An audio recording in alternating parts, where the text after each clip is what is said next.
that is my point, is that it is going beyond the Hmm. moral. It certainly has a moral foundation, Yeah. but I Hmm. think that economic system, the classical economic system in Hmm. the Islamic history, in the our history, Hmm.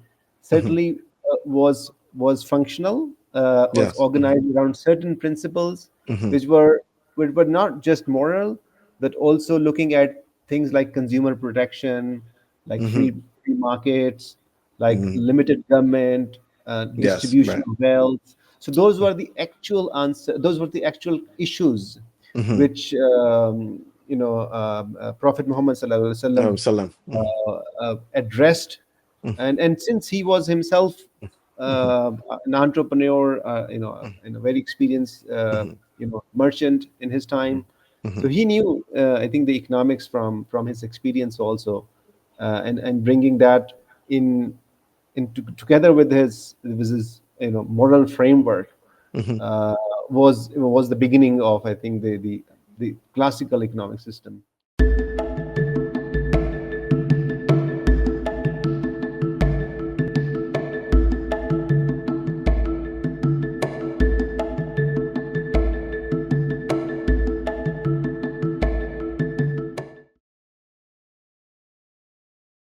Bismillah ar-Rahman ar-Rahim. Assalamu alaikum wa rahmatullah, and welcome to Talking with Teachers.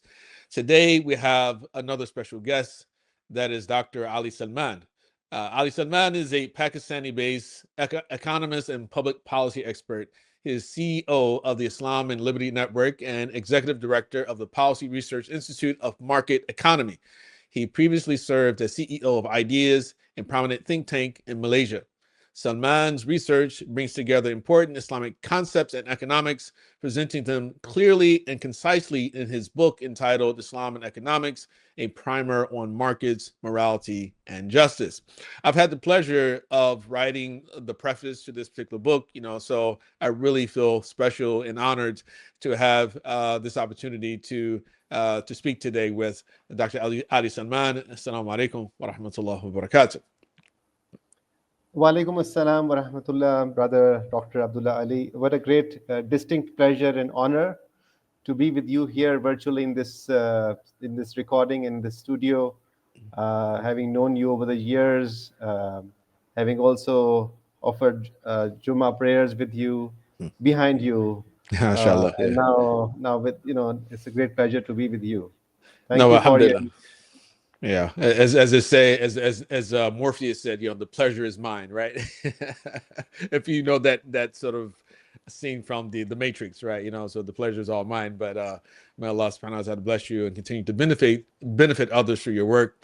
It really is great to have this opportunity. And of course, I wanted to start with trying to give the audience a little bit of background about yourself, and then we'll eventually come to the book and some of the concepts of this special book, which I think many people can really benefit from this important primer, because economics is such a crucial and really important topic to the lives of all of us, right? To be totally honest, right? And so how did it start? What was your journey like? What's your family background? Who is Ali Salman? Well, Ali Salman is a Pakistani to begin with, and born in a Muslim family, like 95% of most Pakistanis are. From Lahore, which is the historical city, also called the heart of Pakistan, given its historical and political importance. So Hmm. my early education and my childhood and was all in Lahore, and I studied initially in the field of engineering and sciences, hoping to become like many of my friends eventually became like engineers or doctors, but I was not qualified enough at that point, so I ventured into business administration or business studies, Hmm. um, and was trying to establish, into a business career. But then very soon I realized that I am interested in public policy matters. Um, but my family has sort of this interesting, I would say, contradiction or contrast, that my father is from business, and he's an entrepreneur, mashallah, still working. And my mother is an educationist, and she was an educationist, and she always has emphasized, like, the importance of knowledge, the importance of getting more education. And so I was in somewhere in the middle, like, okay, also trying to do, following the business path, but also trying to learn more, in terms of, in terms of the degrees, or in terms of, I would say, formal education. So I ventured into public policy, and from public policy, I was drifted into business with my father, and I spent a couple of years with my father in running businesses, which was about furnishing fabrics. But I think in a couple of years, I realized that I was not his one of his best assistants. I was sort of failing him in his business. and, and then at that point, I was lucky, I would say. I found an advertisement calling for scholarships, Fulbright scholarships, which is very prestigious educational, educational strategies or investments from the US. And I thought, okay, let me try my luck. I applied, I got selected, and I went into economics. I went to study Boston University, from, and that was my entry into economics. But it was not a straightforward thing. Like, I did not start my early school or early college education in economics. I started from a very different background, went into public policy, and at one point in my studies, I came across this very interesting course called Economics for Public Action. And that course itself was not about micro or macroeconomics. It was just simply explaining how it is important to understand economics to improve public policy outcomes. And like, government actions has consequences for a large number of people, like society as a whole. And if it is not driven by economic principles, uh, of efficiency, of sometimes cost and benefit, then it may, it may be leading to underutilization of resources. So my inspiration for studying economics deeply, instead of starting from school, started from this sort of inspiration that, okay, I need to study economics later in my life. That was still about 21 years ago, 22 years ago. So for last 20 years, I would say roughly, I have worked broadly in the domain of economics and public policy in different capacities. Right. So, have you ever held a government office there in Pakistan, or have you worked in any lower office? I worked in a government office for a couple of years. That was the planning Ministry of Planning, and that was where I was getting my initial understanding about public policy. And but that was a junior level position, and but I was lucky that I got that junior position was with a former with then Minister for Planning. And so although I was at a very junior level, but I was working with the minister, so that gave me a perspective of how, again, in importance of public policy, broadly defined, process of importance of planning, importance of economic policy.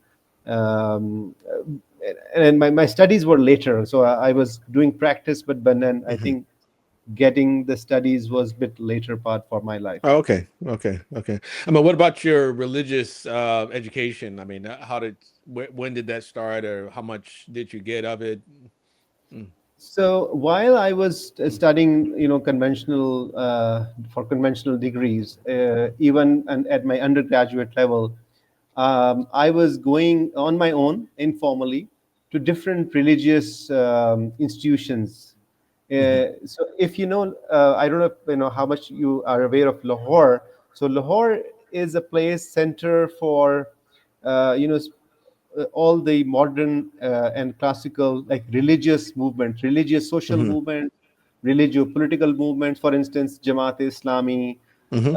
Mawlana Mawdudi's Right. Mm-hmm. movement started from Lahore, Mm-hmm. and in 80s and 90s there were many famous religious scholars who were establishing their institutions, all in Lahore, Mm. and they were coming from different backgrounds. So I, Uh-huh. as a student, back in mid 90s, I was going to their like courses or their gatherings, Right. Mm-hmm. uh, and to different, and they had a different. So for instance, Dr. Israr Ahmed was a famous cleric, Mm-hmm.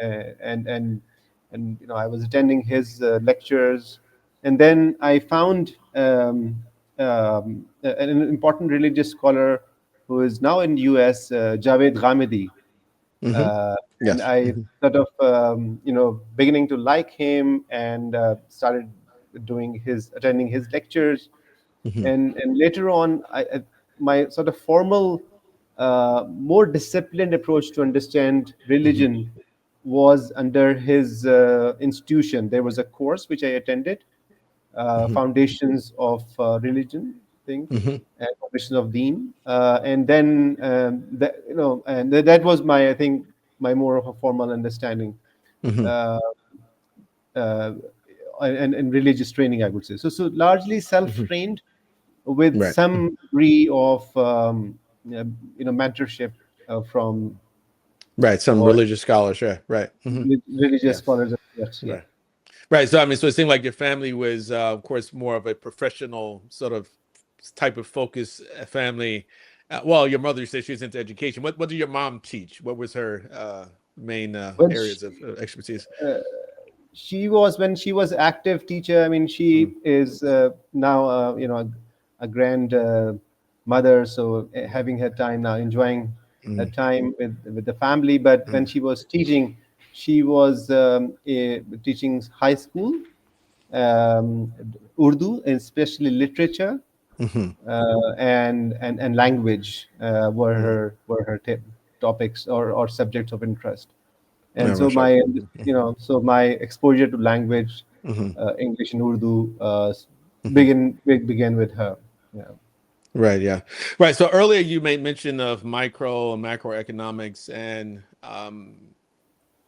I don't think you'd be surprised, that how many people really don't understand just how integral economics overall is to the successful running of society. As a matter of fact, one can argue that many of our basic ideas about justice and injustice originate from an economic consideration, right? Because it's like, well, okay, I pick the apple from the tree, or I pick it up off the ground. Now it belongs to me. It's mine. So when someone takes it from me, that you take, that's an injustice because I was the one who put forth the effort. Just starting there in a very most fundamental, basic level, right? Idea of entitlements, among other things, is related to sort of economics. But micro and macroeconomics, how would you sort of what is your basic differentiation, delineation between the two? And how does each one of them have meaning, I guess you would say, to our lives, right? If that makes sense. Oh, absolutely. Yeah. Both are in. I mean, both perspective or both Mm, dimensions of economics are extremely mm, important. mm, If you think about us as an individual household, mm, or if we are doing a business in a mm, firm, so those are the problems of household, problems of firm, mm, problems of savings at individual level, our expectation of future income, and how do we plan our lives, our sensitivity to the level of prices or price changes. mm, These are all covered in microeconomics, mm, and it is important to understand, for instance, consumer behavior a lot. mm, Right. So now, of course, we also use psychology a lot, but conventionally speaking, the consumer models, or to understand consumer behaviors, there are various, uh, perspectives and models derived, which then influence, the businesses and how businesses would want to strategize in. Mhm. And macroeconomics, I think is relatively modern when we talk about economics in classical sense. Early 20th century, Mhm. this information about households, firms, when the field of economics began to understand at an aggregate level, like, okay, what does that mean, for instance, unemployment, issues of unemployment, issues of inflation, Mhm. issues of national income. So so as a so there with microeconomics is concerned about income of a household, but macroeconomics is concerned about income of a nation.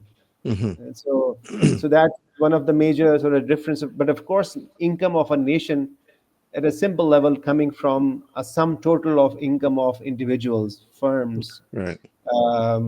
but then also imports and exports at a national level. Mhm. So I think when we talk about national planning, or when we talk about looking at recession, whether we expecting recession in next quarter or not, then you have macro economics tools to answer. Monetary policy is another example of macro policy making, where the Mhm. central bank is developing models. How much interest rate should be set up, for instance? Mhm. Should we target a particular rate of inflation? So Mhm. we call it inflation targeting. So those are the questions which economists would be able Right. to answer, Mhm. but Right. they are based on micro foundations. Right. Yeah. I mean, it's interesting you mentioned this word inflation, and inflation was a word that was floating around quite a bit recently. Well, earlier, maybe a couple months ago, once Trump he implemented these new tariffs on or reciprocal tariffs on many countries around the world. So there are of course debates between the right and the left, and so people on the left are like, oh, this is going to cause inflation. I mean, and but clearly, I mean, this idea of like what inflation is and in its causes seem to be less related to like tariffs, but can actually, tariffs naturally can have, I guess you'd say, a sort of inflationary sort of inflationary like of sort of consequence, right? In the sense that people feel the pain of the Oh yeah, increase in prices, right? Yeah. So, yeah. uh, No, yeah. tariff do not cause inflation directly. Hmm. Tariff is not a major driver of inflation. Hmm. A tariff causes, of course, sometimes business contraction. Hmm. If the country on the higher tariff, they started, the trade flow can decrease. Hmm. Inflation is coming primarily from excessive money supply Hmm. in comparison to production of goods. Hmm. And that means that sometimes government action. So government action becomes the cause of inflation. For instance, post COVID, Hmm. and you will remember that many governments, including the government in the United States, were doing large scale fiscal operations, pumping the cash into the economy. And while it was helpful for some families because they lost income, uh, when you look at aggregate level, it, it injected a lot of money in the system in a very short span of time. Hmm. But in the same time, during the COVID, the supply chain was restricted, Hmm. and the trade was reduced. The trade was significantly reduced. Global supply chains were restricted, so Hmm. there was double whammy. At one point, you were increasing the supply of money. On the other hand, you were decreasing the supply of goods, resulting into much higher level of inflation in all across the world, including, of course, United States. Yeah. Right. I mean, so I guess one way, and of course, I mean, you can agree, disagree with this, or offer me some clarification about whether or not I'm on point with this analogy. I'm thinking about that. It seems that inflation is largely caused by an increase in money printing, and since money today is its own commodity, that the rules of supply and demand sort of apply, sort of affect the buying power of the money. And so yeah, there's too much money, but not enough demand for that money, and therefore it cheapens the value of the money in the Yeah. same way that if I were to put on market, I guess, say I bring to market a large amount of bananas, for example, and I had just too many, right? And then not enough Yeah. customers. It can actually, some of those bananas are going to go bad. And, so you cheapen the price to try to make it a bit more attractive so people would Absolutely. sort of embrace it, right? So, Yeah. Yeah. That's a okay. fair expression. The Alhamdulillah. only Yeah. addition is that we are not technically printing money today in the digital world. Right. Yeah. It's just the entry in the system, but still it has the same effect. Right. Right. Yeah. Yeah. So you said that. So macroeconomics. So you said is relatively recent, right? So if macroeconomics is recent, then I would also assume that Islamic economics is also very recent, because Islamic economics seems to be focused largely on macroeconomics. Yeah, it is a recent phenomena when it comes to field of disciplines. Mhm. I mean, but by recent I would qualify that Mhm. about maybe 100 years already. Mhm. So in that sense, it is relatively modern. Mhm. It is not necessarily macro or micro. Mhm. Um the evolution, if you want me to explain a bit of explanation, Sure. like Yeah. Bismillah. how Islamic economics really started. Mhm. Uh, so one interesting publication which precedes traditional Islamic economics was actually a book called Ilmul Iqtisad. Mhm. Ilmul Iqtisad was written by Allama Iqbal, who is the Mhm. famous philosopher Mhm. from this part of the world, also credited with the idea of Pakistan, Mhm. a poet. Uh, so he wrote a book in Urdu, um, and I've read that book, and the book is simply translation of then literature, like the modern economics literature, into Urdu, but it had brought no reference to Islam, Mm. but Okay. it was talking about the poverty of Muslim communities in Mm. India or in other parts of the world, and Mhm. talking about the causes of poverty. Mhm.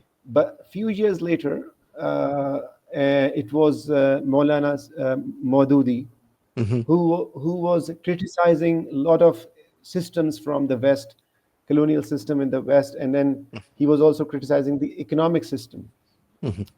And in his view, and I eventually got to understand his view better, and disagree with that. And his view was that this whole modern economic system, the capitalist system, is based on interest and on riba, actually, Mhm. and it's haram, and therefore we need, in Islamic economics, like free from riba. So Mhm. that was the motivation that Mhm. we need to go back. But then, to be honest, there was no organized discipline of economics when you go back to the early Muslim scholarships. There Right. were great Mhm. Mhm. insights, but Mhm. this subject wasn't there really Mhm. in as an organized piece of work. So Mhm. Islamic economics started growing up as a field in 1920s and 30s, and then eventually got more popular with more Muslim countries becoming free after 1940s and 50s. Mhm. Um, a- and it started. I mean, it started claiming like its own position, like as if it's a separate discipline. Right. And Mhm. I think the peak point of Islamic economics, from a Islamization of economy point of view, came in 1970s. There was a important conference in Mecca, and then there was like the attempt of the organizer were to to to bring an Islamic perspective to all the fields of knowledge. Mhm. uh, Eventually this movement of Islamization faded away, Mhm. and people realized that this was not the intent of Sharia, to Mhm. actually Islamicize everything. Right. And Mhm. Mhm. we now live in a world which is moving towards more integration, Mhm. uh, rather than pure, separate, exclusive Islamic ideas of economics. So Right. that is how the field of Islamic economics has emerged. Right, right. So you say you disagree with Mawlana Mawdudi, rahimahullah, right, about Islamic economics, or that there is a such thing called Islamic economics.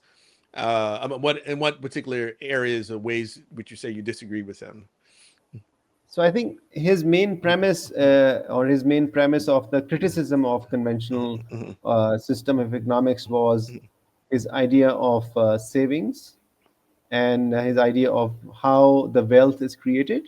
Mhm. So he wrote in his book Mhm. that wealth creation is a function of riba, of banks, of Mm. savings, Okay. Mhm. which as we know, as students of economics, that may Mhm. be just one of the many factors in Right. wealth creation.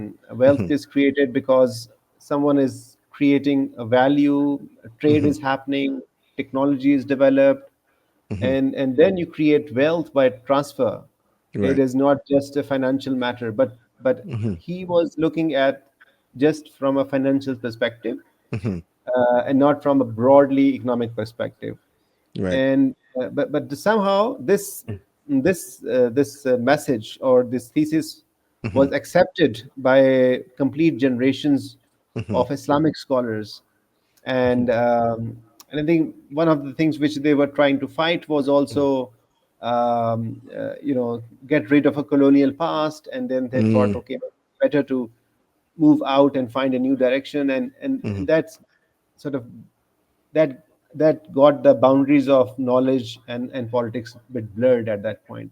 Yeah, yeah. So a reactionary response to Western colonialism, and I think that's probably why we see so many Muslims who are inclined towards socialism, communism.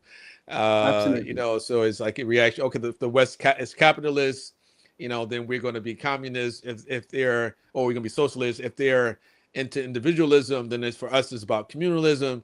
Yeah. And that is the defining character of Islam. It has to be the opposite of anything that's Western, right? So I think that that's a big mistake. On top of the fact that, or atop of the idea that economics itself is a um, you know is that, or rather, Islam has its own sort of original um, ideas concerning economics and government and things like that. Of course, yes, in certain things there are adjustments. The Islam sort of suggests, okay, adjust this, adjust that, but economics, and at least this is one thing I tried to argue in my introduction, right, in my preface to your book, is that these are sort of like part of the natural terrain, right? In one sense, an economic system sort of grows organically. Even governments, in certain ways, they kind of Yeah. grow organically, and then of course Islam sort of provides certain moral um, anchors, I guess you would say, to keep everything balanced, as opposed to presenting a completely new and original idea or conception of what these things are, right? So Yeah, I would agree with you, but Mhm, I would add mhm, one point mhm, here. mhm, Then mhm, when we talk about mhm, the Islamic conceptions of the mhm, economy, mhm, and mhm, in my book I talk about mhm, it in bit details, that I have tried to discover mhm, the economic institution as it existed in early Islamic history, mhm. Right. as opposed to Mhm, derivation of principles from the religious books. right. So Mhm, that's my mhm, main sort of difference, that I'm mhm, not deriving Islamic economics from the books. mhm, I'm trying to read our history, mhm, and not and then just try to draw a sort of a map, like if you bring those 10 or 8 institutions together, what kind of economic system do you see has emerged in our early Islamic history? mhm, And then try to explain that in a normal language. But so that is my point, is that it is going beyond the mhm, moral it certainly has a moral foundation, Yeah. but I think that economic system, the classical economic system in the Islamic history, in the our history, certainly was functional, was Yes. organized around certain principles, Hmm. which were not just moral, but also looking at things like consumer protection, like Hmm. free markets, like Hmm. limited government, Yes. distribution Right. of wealth. So those were the actual answer. Those were the actual issues Hmm. which Prophet Muhammad sallallahu alaihi wasallam Salam. Hmm. addressed, Hmm. and since he was himself Hmm. an entrepreneur, and a very experienced Hmm. merchant in his Hmm. time, Hmm. so he knew, I think, the economics from his experience also, and bringing that in together with his moral framework, Hmm. uh, was the beginning of, I think, the classical economic system, as Right. the way I describe it. Yeah, and I think one thing you also highlight is the concept of sound money, right? That Islamic, what was considered to be Islamic currency, right, was gold and silver at the time, right? And while of course an argument could be made that if something, a type of material or mineral which becomes widely accepted as an alternative to that, could take its place. Or like, in the Yeah, mathematics, one of his famous statements about like if people were to start to transact in yeah, hides, right? yeah, And then that itself, the rules of rebound will also apply to that, right? But at the same time, we do find that this really interesting embrace of gold and silver and physical cash itself as, of course, a very reliable sort of store of value, right? Which the world is largely, abandoned, for fiat money, yeah, but then fiat money now is transformed into digital cash, right, as well. So they're just sort of numbers in a computer system now. And so I think that all those developments, they actually raise additional questions about a lot of the things that we would consider to be halal or haram, right, regarding the current system. And so yeah, it's definitely an extremely important insight, I think, to highlight in the book. But then also, I would say the thing that one of the other things that you also emphasize in your principles, or your principles for, I think you had mentioned three principles of Islamic economy. I think one of them was wealth creation, right? Which is something that typically you don't see mentioned in other books that talk about Islamic economics. So there's importance of like wealth creation, right? So yeah. Now, yeah, I'll talk about that briefly. And I think mm, I agree with you on the point of yeah, the currency. hmm, I mean, Muslims hmm, adopted the Roman coins at that point. right, They hmm, were using it, and there hmm, was nothing un-Islamic about it. hmm, And later on, when Muslims got established, they started minting their own coins with their own stamp, own seal. Sorry, right, and so that is how they evolved the system. hmm, And since the coin had an intrinsic value, hmm, it had to be treated differently from the paper and fiat currency of today's age. hmm, So in that sense, the idea of sound currency, hmm, is important, because hmm, it definitely has more stability, as yeah, opposed to fiat, because then in fiat we have a government which is behind that. It's a political authority of the government which defines the value and which can change the value. I mean, tomorrow if you wake up and the government has changed the units of the currency, you don't have any control. You can't hmm, control it. So right, your value, your hmm, if your wealth is stored in, let's say, in your card or in your bank account, and and the government were to change the units, or change exchange rate, for instance, then hmm, you lost your, yeah, significantly, and lost the value, but as opposed to an intrinsic store of value. So that's what I think this has this has certainly become, more important to actually talk about currency stability. Yeah. and not just the form of it. I think that is the spirit. Yeah. Yeah. I often bring up the example of Iraq and the fall of Iraq when we saw those scenes of people raiding the banks and then coming out with those Iraqi, I think they're Yeah. liras, they call them liras, and people thought that they were rich, but not realizing that Yeah. the value of those Yeah. pieces of paper and they go along with the actual government itself. If there's no government, then those pieces of paper Yeah. have no have no value at that moment, True. right? And some people Yeah. is like sort of waste paper, right?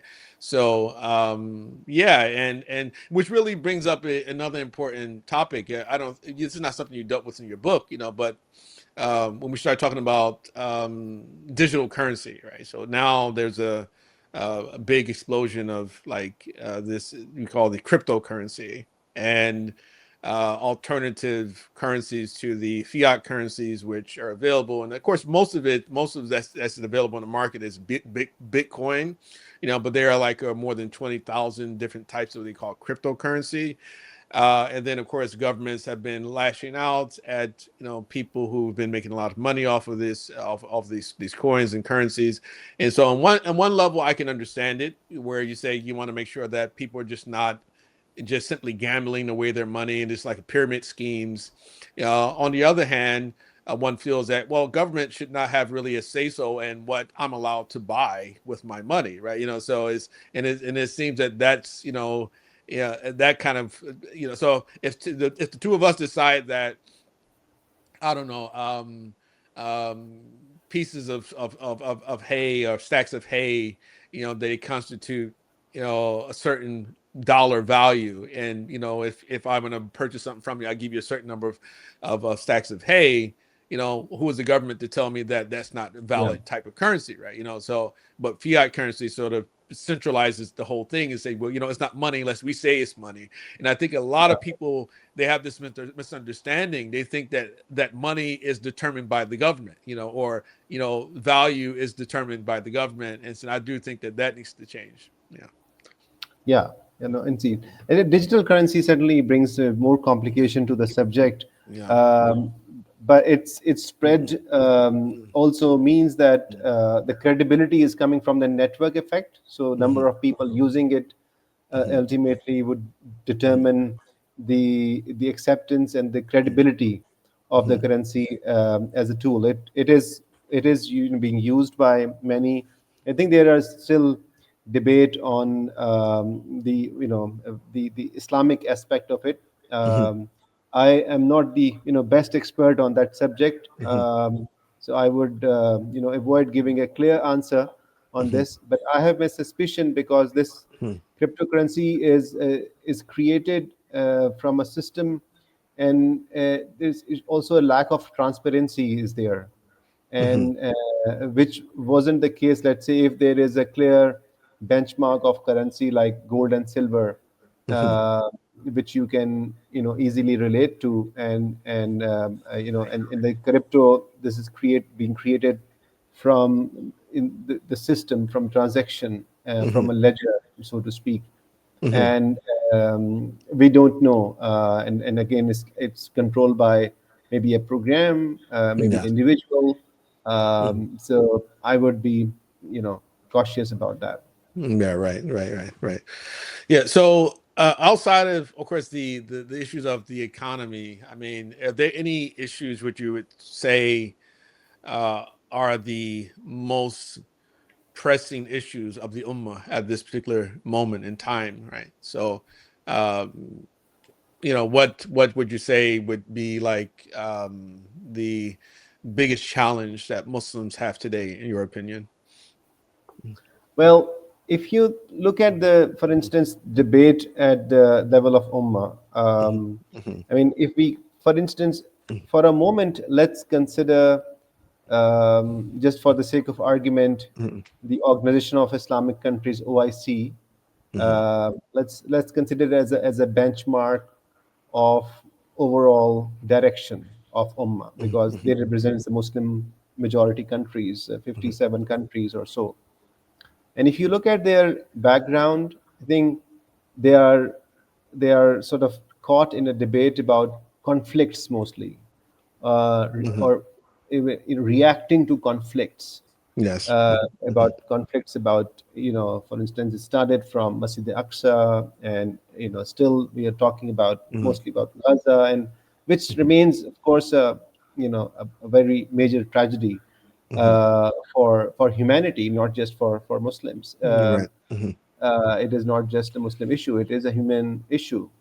And what I see is like an exclusive focus on conflict in the Muslims Ummah case has diverted their attention from like long-term issues of peace, long-term issues Mhm. of economic contribution, of their Mhm. contribution in technology, and Mhm. there seems to be also an avoidance of basic issues of governance of, for Mhm. instance, if you look at the popular Muslim political thought, they are still suspecting democracy, and they are still Mhm. questioning, many Mhm. people still question democracy as a form, Mhm. and they like a caliphate system, an individual. Mhm. They would like to have like a system of governance which is not really representative.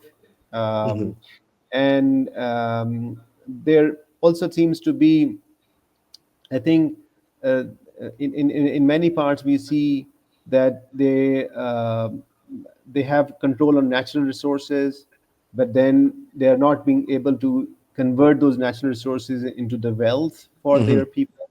Right. And so there are many issues across the Mhm.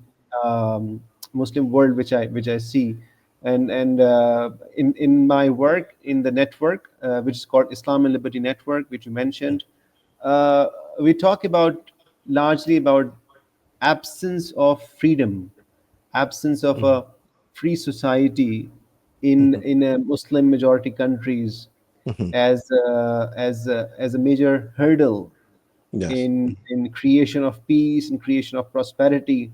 Mhm. Um, and by when we use the word free society, we mean free and virtuous society, free and Mhm. virtuous and responsible society, and society which uh, accepts human freedom, which guarantees personal freedoms, political freedom, and economic freedom. I think those are the concepts which I still do not see like largely resonating in the Muslims. Yeah. Right. Right. Yeah. Yeah. There's and of course colonialism and the wars that we've seen over the past few decades. I think that a lot of those things they contribute to some hesitancy or desire for a change, but we also see a lot of Muslim countries moving much more in the direction of secularism, like the Gulf countries in particular, right? So Saudi Arabia, of course, has supported religious movements for a very long time, and I guess maybe they decided that, well, we tried it, it didn't work, right? So we might as well go to the other extreme. And so we kind of open things up completely and allow for even a lot of things that are haram in Islam. Yeah, And in one sense, I can't really blame them, right? Because I know that most of the people I see advocating for return to caliphate are not very wise and prudent people, in my opinion. They don't make me excited about wanting to come live under their rule if they were to be successful, right? But perhaps one day some people will emerge, who actually are, you know, um, they're far, they're good at thinking long, and they are very wise, and they can offer an alternative to what exists right now, because we can see the dangers of democracy as well, because like in somewhere like in the United States, depending on who's in office, I mean, you're going to have just a lot of just chaos that we've seen over the past 8 to 10 years, right, in the United States, just through the electoral process. And I think that has a lot to do with the fact that our system allows for vicious people to actually hold public office, right? People who don't believe in the hereafter, people who don't believe in accountability, people who are very corrupt, right? So, so it's largely sort of an age requirement, right? And of course, there's some other things perhaps you have to be saying, and then you can run for office and get the best sort of advertisement company to back you up, and they sell you, and then you become the leader. You hold public office, and but then you don't follow through on any of your promises, and we've witnessed that for much of our lives, right? And so people who actually embrace Trump, that they don't understand. Okay, well, the reason is because Trump actually is probably the first politician they've seen to actually practice what he preaches. He'll say he's going to do something and he does it, even if you don't like it, right? He's going to Yeah, do what he said he does, yeah, right? So, and but still, there's a lot of just really it's a lot of chaos that one can see from that. So some people prefer like the more long-term type of statesman. If I personally feel that, okay, if the person does a good job, just let's keep him right until he does a bad job, and then let's get rid of him well, after that. how do we exit, how do we take him out if his person proven to be bad? Yeah, right. And that's the question. That's the fundamental question, And so Yeah, there has to be a process. If there's a process by which we can ensure that there's a peaceful transition of that individual, right? But outside of that, if he did a good job, okay, let's keep him, right? I kind of think that we have to sort of update the certain system that we have right now. so But you are endorsing the modern version of caliphate in that sense. yeah, exactly. Right. Right. Yeah. So, alhamdulillah, thanks for that response. You mentioned earlier Alama Iqbal, and I was wondering if there are any other personalities that you think are extremely important for us to gain more information about or to read more about, who we think whose wisdom will be useful for the average person. Yeah, I would like to mention one personality Mhm, from this part of the world, mhm, mhm, the subcontinent as we call it.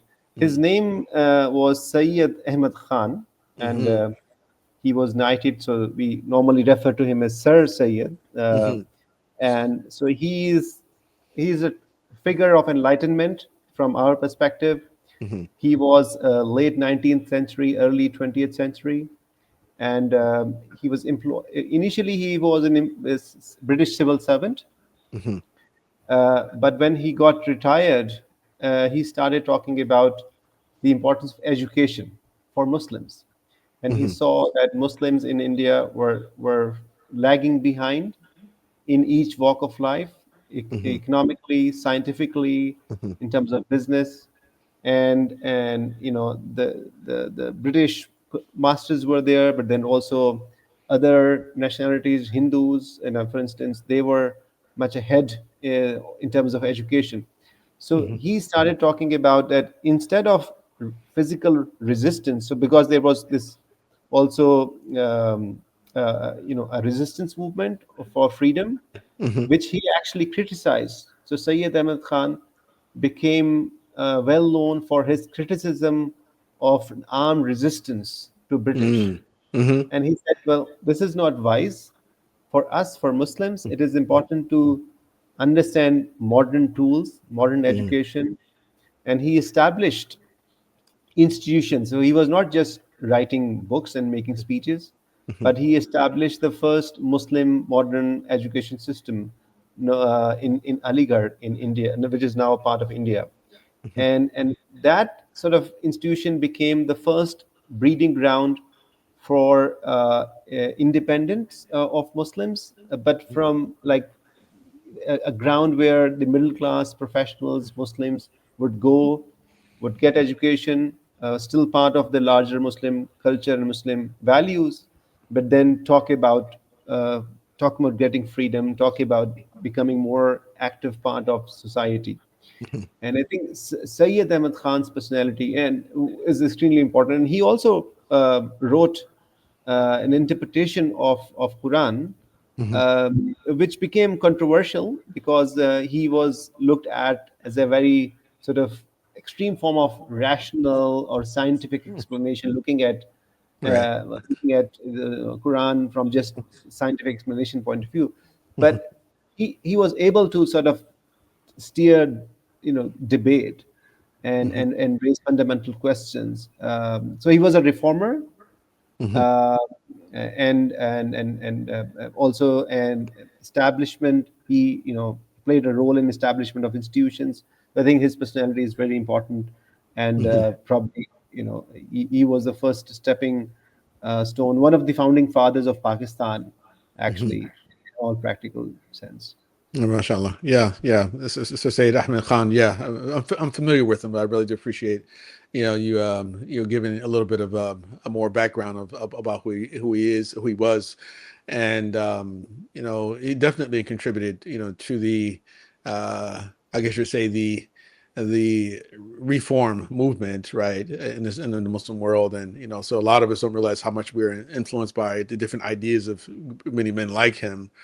And and so it's really interesting that, like you said, that he was critical of those who are in favor of armed resistance against the British, and of course that particular type of advice, counsel to certain members of our community today, I think wouldn't be taken very well, right, but it was very common, right, in that time. There many of our scholars, they were very prudent about a lot of these things, and they didn't want Muslims to be massacred to death and just everyone wiped out, right?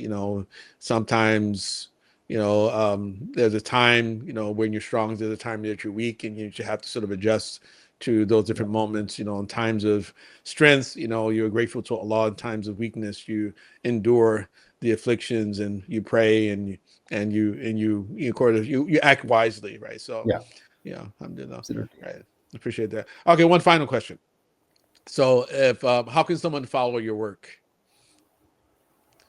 Okay, well, there's like, if you look at my work on economy, it is through primeinstitute.org, the website of Prime Institute. My work on Islam, That is, and my point is that it is going beyond the website moral. It certainly has a moral foundation. But I think that write economic articles system, the classical in mostly economic Pakistani system newspapers. in the So those Islamic articles history are accessible. certainly was And, functional. it's my Organized YouTube. around certain principles, This which were YouTube, which were not with just moral, very little following, but I must also looking admit at and confess. things like consumer But protection, my discussions on free economy broadly are markets, available, like on limited Prime government, Institute YouTube channel. distribution of wealth. So Inshallah, those were the alhamdulillah. actual Well, answers. Those Dr. were Ali the actual Salman, really issues do appreciate you which taking out your time. I know it's late Prophet Muhammad there, Sallallahu Alaihi Wasallam and hopefully you can sleep now. addressed. But And since inshallah, he was himself hope to see you in an person once entrepreneur, again very soon, inshallah. and a very Inshallah, I experienced look forward to that. merchant Inshallah. Okay. in his You time. take care. Thank you Assalamu for alaikum. having me in I your think the program. economics from No, of course his not. Thank you. experience also, Assalamu alaikum wa and rahmatullah. bringing that together with his moral framework. Subscribe to was Lamppost the beginning Education of, I think, Initiative on YouTube and classical economic Spotify. system.